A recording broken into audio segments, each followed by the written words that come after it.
Hi, everybody. I wanted to reach out and just offer a few points of support and words of wisdom during this really stressful time. I remind myself of these things and I've been offering them to my clients. And while you may well know them and be reminding yourself of them, sometimes it helps just to hear it from a third party anyway.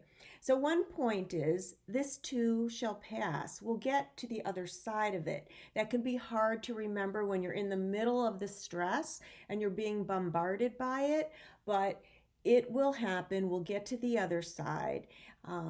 And part of the issue here, I think, too, is that we don't really know what we're preparing for. We know we're going to have to mobilize on the other side of this pandemic, but it's unclear what our lives will exactly look like and what we'll be dealing with.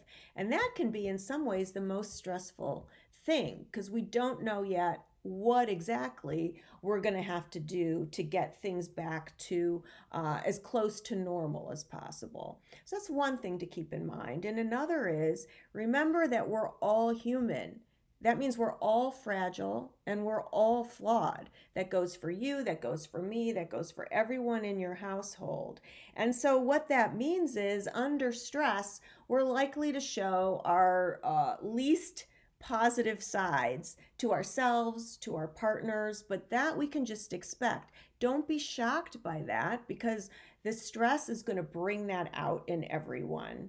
So, the more you can give yourself kind of compassion and forgiveness when you're showing sides of yourself that you're not so proud of, but also when your partner is doing that, the easier it is going to be to get through this in a loving way with your partner and with everyone else in your household.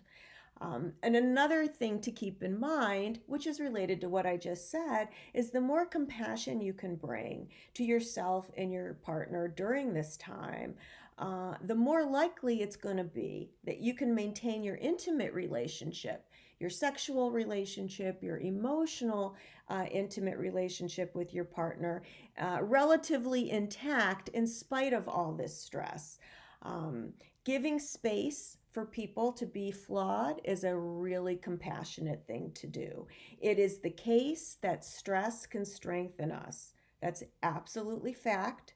And if you approach these moments, these weeks, perhaps months from that place, you're more likely to come out of this experience with a stronger relationship with your partner. And that's today's 60 Seconds of Sex.